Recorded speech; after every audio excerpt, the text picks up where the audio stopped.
paz do Senhor, meus irmãos em Cristo Jesus. Obrigado por estar aí nesta oportunidade para aprender a lição desta feita, lição número 9 da nossa revista da editora Betel, tá? Lição número 9, o tema, o assunto geral é Neemias. Para quem não me conhece, está vendo a primeira vez, eu sou o professor Ronald, do Instituto Teológico Metanoem. Obrigado porque você está participando a primeira vez.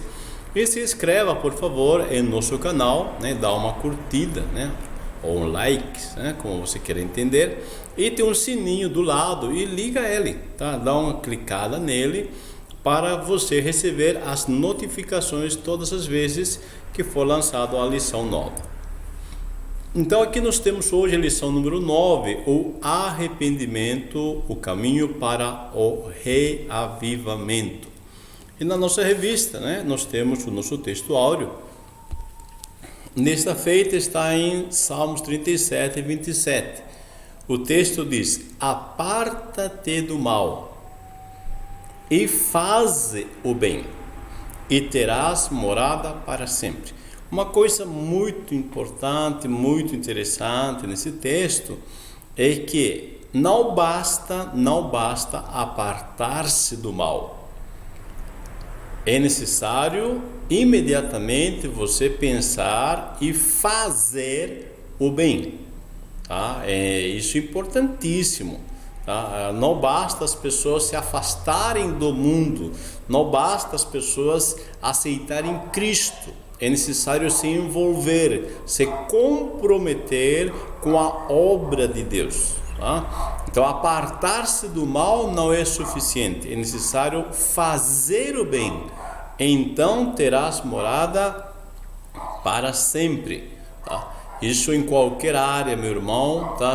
Certa feita, Jesus disse: se uma casa, uma pessoa for limpa, tá? Os demônios forem expulsos, o demônio for expulso daquela pessoa, mas se essa pessoa não se ocupar em fazer o bem, disse Jesus que esse demônio que saiu vai trazer mais 7 e o estado será pior da pessoa, o estado final. Então é importante apartar-se do mal, amém, mas faz o bem, ok? Aí você vai ter resultados bons. Verdade aplicada. Sem o firme compromisso com a palavra de Deus, nenhum avivamento se mantém. Então, não basta, né, a gente fazer um movimento, tá, para criar um avivamento. É necessário ter a palavra de Deus. Tá? É necessário que a palavra de Deus, né, nos traga o fundamento. É importante você se lembrar disso. Tá? É a mesma coisa que o texto anterior. Você se afasta do mal, faz o bem. Aqui você vai buscar o avivamento, mas não somente o avivamento. Você vai procurar preencher a tua cabeça, tá, com a palavra de Deus. Objetivos da lição. Primeiro, mostrar quais foram as atitudes para que houvesse o reavivamento. Segundo, destacar os conteúdos práticos experimentados por Neemias, que não são muito úteis, que nos são muito úteis em nossos dias. E terceiro, identificar como Neemias analisava o progresso da obra de Deus que o Senhor lhe havia confiado. O texto de referência está em Neemias, capítulo 9, versículo 1 ao 4. Por favor, você leia aí com calma, que eu já vou para a introdução. Para você ler, é só apertar o stop, né, no vídeo e você lê, tranquilo, ok? Se você não tiver a revista. A introdução diz: quando a lei foi lida, produziu uma profunda convicção da necessidade de arrependimento no coração dos que ouviram. O povo arrependeu-se de seus pecados e submeteu-se ao Senhor. Então, aqui nós estamos mostrando o resultado da leitura, da explicação, tá, da palavra que foi feito para o povo, tá? E isso trouxe uma convicção, uma necessidade, tá? Eles foram convencidos, tá? Eles viram a necessidade de se arrependerem. E o povo então se arrependeu dos seus pecados e submeteu-se ao Senhor. Ou seja, não somente pararam de fazer o que está errado, mas começaram a fazer o que está certo, ok? Na parte 1, atitudes para o reavivamento. Nós vamos ter 3 subpontos. O primeiro subponto é a importância do jejum, da oração e da leitura da palavra de Deus. O segundo, a preparação do povo. E em seguida, o testemunho diante dos inimigos, tá? São 3 subtópicos aqui no 1. Primeiro, atitudes para o reavivamento. Nesse tópico veremos quais foram as atitudes tomadas para que tivesse início o reavivamento. Então vamos observar, né, o que é necessário para que haja um reavivamento em nossa vida. O que foi na época de Neemias, vamos pegar os princípios e aplicar em nossa vida. Primeiro, a importância do jejum, da oração e da leitura da palavra de Deus.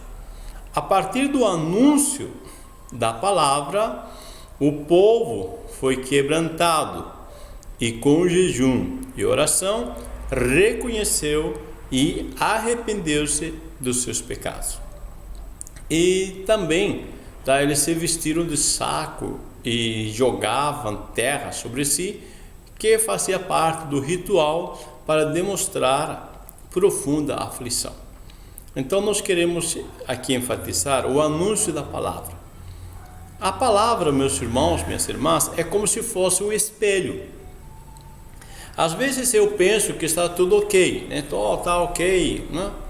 Mas quando eu me olho no espelho, eu falo, puxa vida, eu preciso pentear o cabelo, preciso arrumar isso, ou a gravata está torta. Ou seja, o espelho me ajuda a enxergar melhor a minha imagem. A palavra de Deus é a mesma coisa, tá? Quando às vezes eu penso que estou bem, eu penso que a minha vida está ok, né?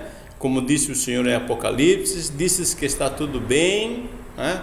Mas quando a gente lê a palavra nos mostra onde é que estamos errando. Às vezes estamos fazendo a coisa certa, mas estamos fazendo pelo motivo errado.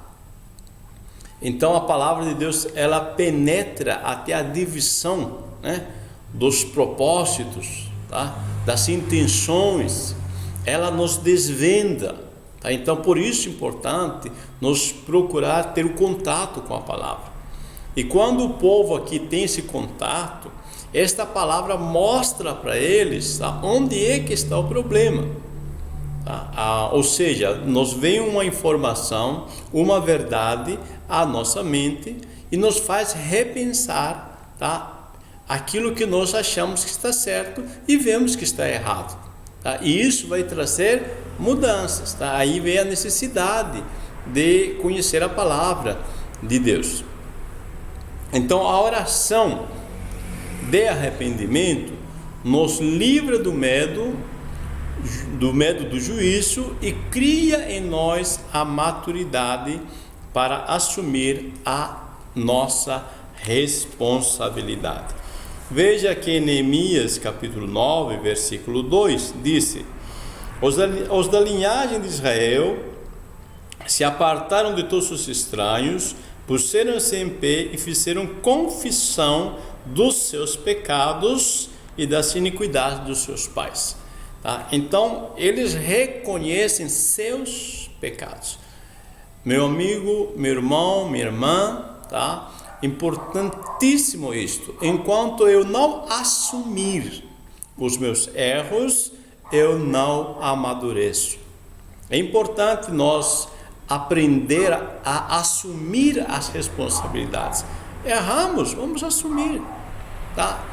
Não, mas vão falar mal de mim se eu falar que eu errei. É normal errar. Todo mundo erra, Tá? Agora, não é normal você ficar sempre imaturo. Tá? Você deve desenvolver. E para desenvolver, para amadurecer, é preciso você assumir a responsabilidade pelos teus erros. Tá? Você lembra de Davi e Saul? Saul era um homem que não assumia as responsabilidades, por consequência não amadureceu. Ficou 40 anos no poder e mesmo assim se perdeu. Davi é um homem que errava, também errou, só que ele assumia seus erros, aí ele amadureceu e Deus se dirigiu para ele, dizendo que ele era um homem segundo o coração de Deus.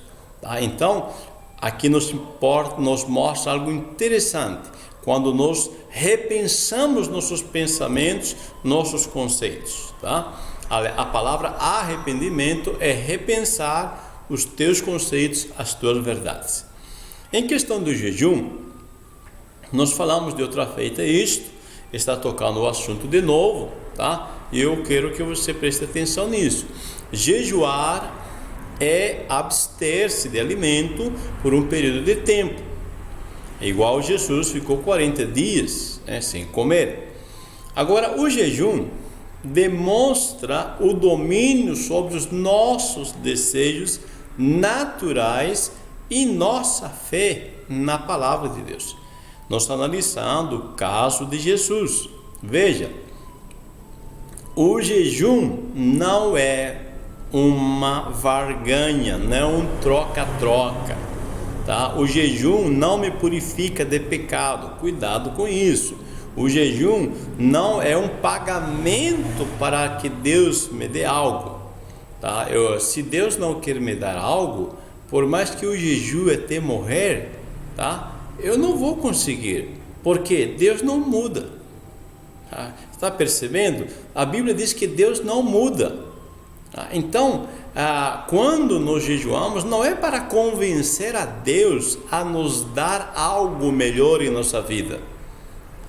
Aliás, eu quero que você entenda que quem é o maior interessado para te dar o melhor da vida é Deus. A Bíblia diz que às vezes nós pedimos algo e Deus nos dá além daquilo que pedimos ou pensamos. Paulo disse: aquilo que não subiu ao nosso coração é o que Deus preparou. Veja, então, às vezes essas pessoas têm uma intenção errada do jejum. O jejum que Jesus faz nos mostra que ele tem domínio sobre seus desejos naturais, no caso de comer. Em Lucas, tanto em Mateus, quando a Bíblia diz que Jesus, passados 40 dias, teve fome. Olha só, a fome. E então aparece Satanás. Veja, vou pegar aqui o meu apagador da sala de aula, tá? Veja, aí Satanás chega com a pedra, para Jesus e diz: se tu és filho de Deus, transforma essas pedras em pães. Tá? Eu vou transformar a pedra em pão. Eu estou com fome, comer pão não é pecado, tá ok. Mas Jesus diz o quê? Nem só de pão vive o homem, mas de toda a palavra que sai da boca de Deus. O que ele está dizendo? Ele está dizendo: eu estou com vontade, eu estou com desejo de comer pão, mas eu não vou comer. Eu não vou transformar a pedra em pão. Olha só, eu estou tendo controle sobre os meus desejos. Então diz: nem só de pão viverá o homem, mas de toda a palavra que sai da boca de Deus. Por quê?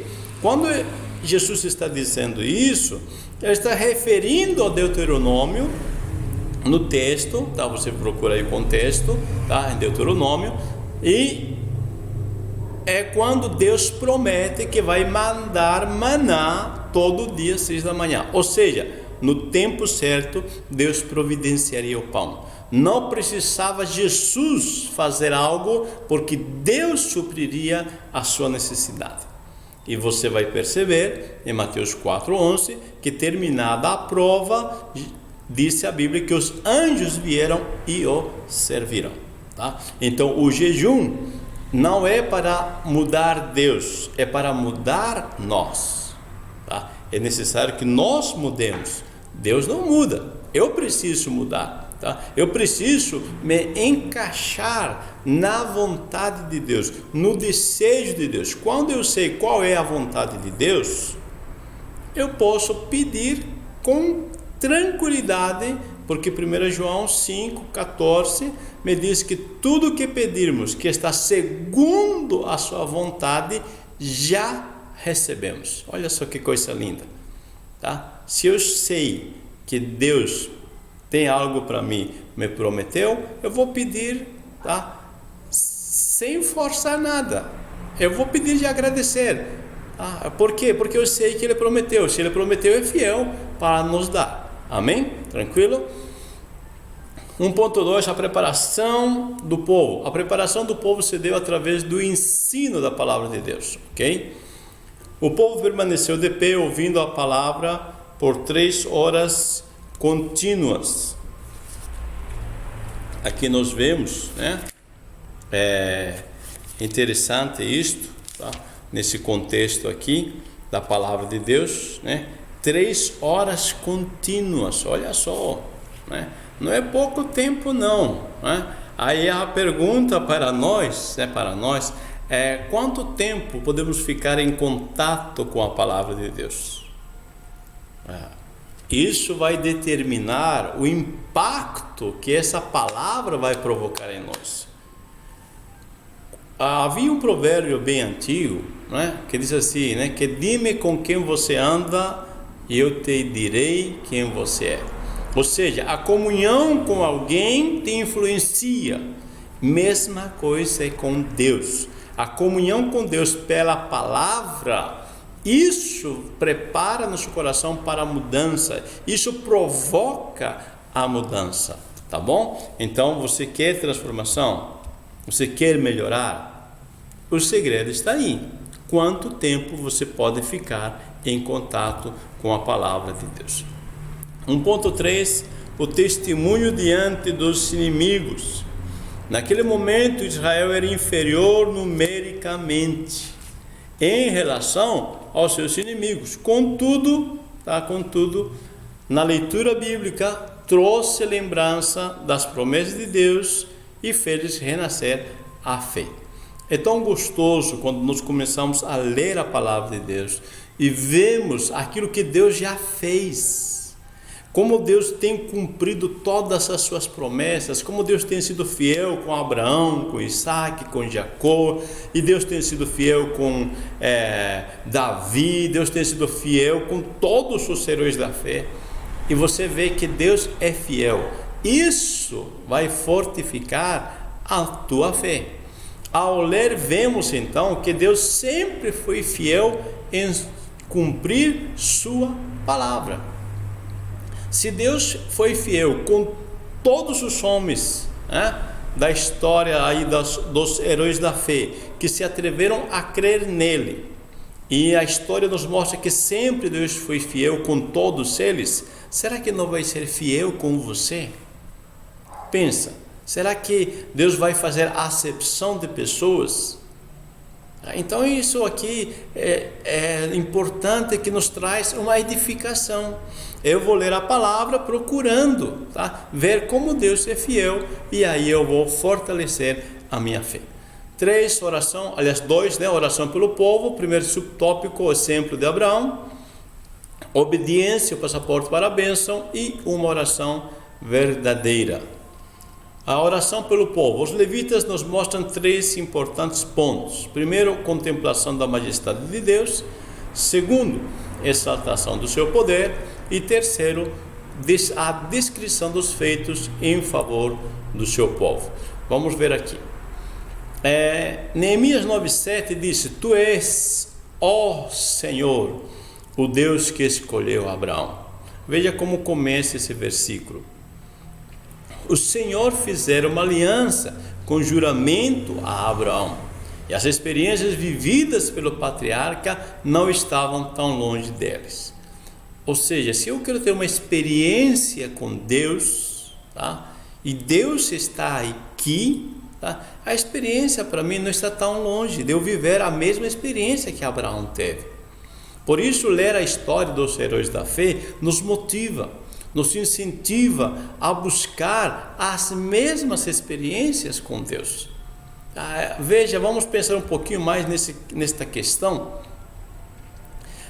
Certamente, disse aqui no 2.2, né, obediência, passaporte para a bênção. Certamente um grande questionamento nasceu no coração, tá, daquele povo. Se Deus abençoou Abraão e confirmou a sua palavra, o que devemos fazer para sermos abençoados também?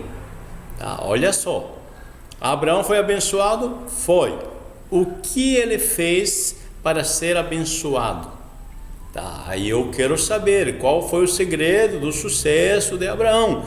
Porque ele teve sucesso no seu relacionamento com Deus. Porque Deus, ele tem como amigo Abraão e cumpre sua palavra para com ele. E nós lemos o versículo seguinte, Neemias 9:8, disse assim: e achaste o seu coração fiel perante ti, e fizeste com ele o concerto. Agora, a pergunta que eu faço é: o que é ser fiel? Alguém já pensa em fiel, na fidelidade, como alguém que faz algo. Ele cumpriu, tal ordem, é fiel. Mas vamos entender o texto bíblico para que nós possamos pegar o segredo de Abraão, tá? Vamos lá. Coração fiel. Veja, essa palavrinha fiel vem da raiz hebraica Hanam, tá? Hanam literalmente é apoiar. É a mesma palavra que se usa em Gênesis 15, versículo 6, onde se lê: e ele creu.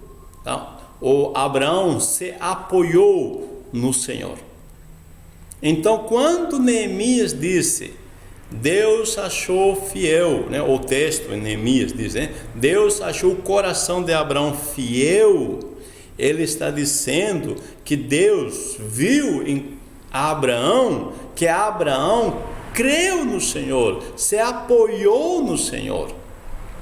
Veja que não está falando que Abraão fez algo, mas se apoiou naquilo que Deus disse. Que em Gênesis 15, 6, o que acontece? Deus disse: Abraão, você vai ter filhos.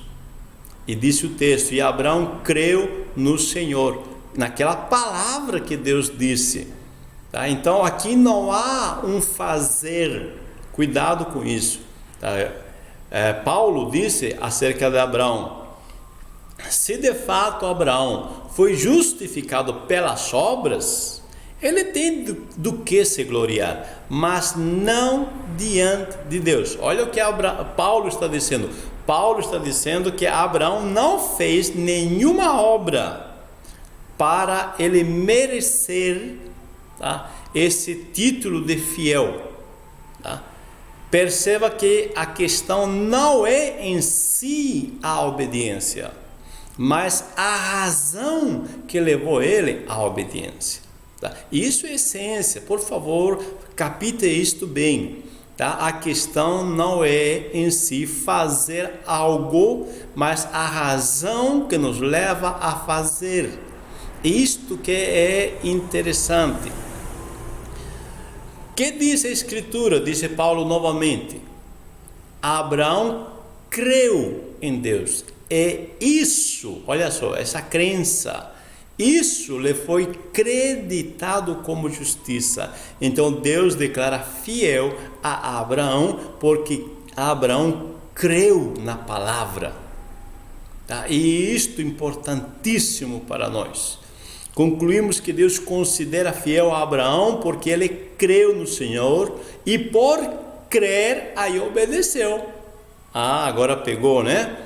A obediência em si não é uma ação vazia. A obediência deve ser fruto da fé, deve ser fruto da crença. Somos movimentados por nossas crenças. Disse a Bíblia que Deus pediu, né, para que Abraão matasse, né, oferecesse seu Isaque, seu único, aquele que ele amava. E Abraão foi até o monte, e quando ele estava para o matar, Deus disse: não faças isso, porque eu sei que você, né, é fiel. Veja, o autor dos Hebreus disse que Abraão creu que Deus era poderoso para ressuscitar o seu filho. Então, o que levou a Abraão a obedecer aquilo que Deus disse? A fé. E isso fez que Deus jurasse, dizendo: por mim mesmo tenho jurado, disse o Senhor, que cumprirei aquilo que eu prometi a Abraão. Olha a coisa linda, tá? Então aqui nós aprendemos: se eu quero ter algo de Deus, eu preciso crer na palavra que Ele disse e então agir conforme essa palavra, tá? Aí a obediência, tá, é uma verdadeira obediência, porque às vezes acontecia a obediência hipócrita, tá? Deixa eu explicar melhor, né? Deus pede sacrifício e as pessoas levavam sacrifício, obedeciam na lei que dizia que quem pecasse determinado pecado deveria levar um cordeiro, deveria levar um novilho, deveria levar um cabrito, e eles levavam, obedeciam o que a lei prescrevia, mas no seu coração, tá, não havia fé, não havia o arrependimento. Então Deus disse: eu não quero vossos sacrifícios, tá? O que eu quero, na verdade, é uma obediência com fé, uma obediência que onde haja, né, a confiança que Deus é fiel para fazer aquilo que Ele disse que há de fazer. Amém? Vamos correr, né? 2.3, uma oração verdadeira.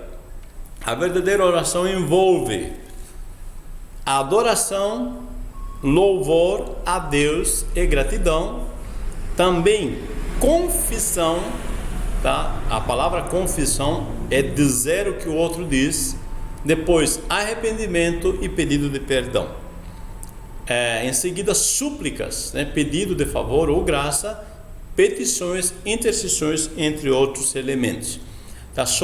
Eu coloquei nessa ordem só para você perceber que é bom começar a oração louvando a Deus, adorando a Deus, sempre é bom. Se você não tem nada para orar, você não tem nada para falar, está sem vontade de orar, comece a adorar a Deus em oração, você vai ter razões para orar.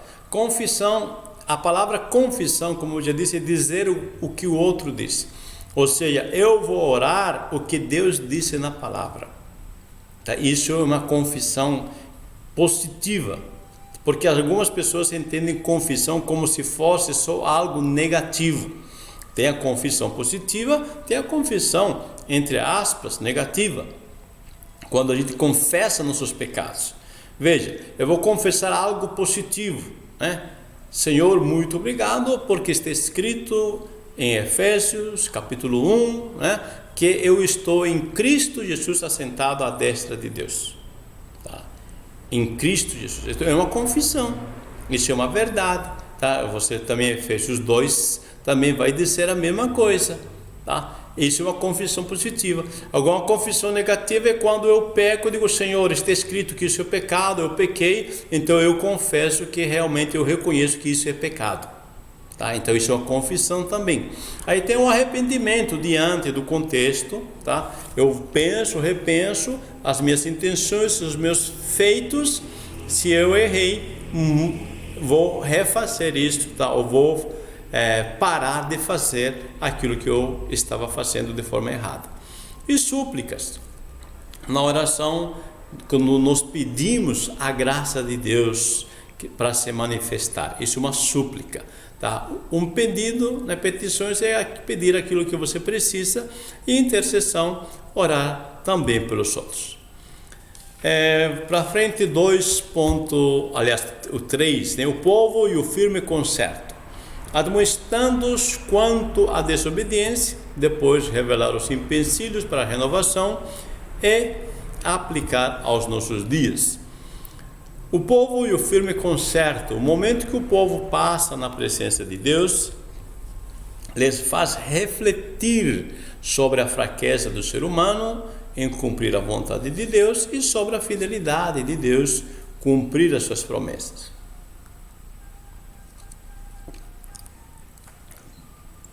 É muito interessante isto. Ao mesmo tempo que nós, em contato com a palavra, na presença de Deus, percebemos nossas fraquezas, também nós percebemos, tá, a força de Deus. E aí a nossa fraqueza se torna em força. Porque quando reconhecemos que estamos fracos, aí o Senhor age na nossa vida. 3.1 admoestados quanto à desobediência. Eles lembraram que a desobediência traz consequências e a obediência traz galardão.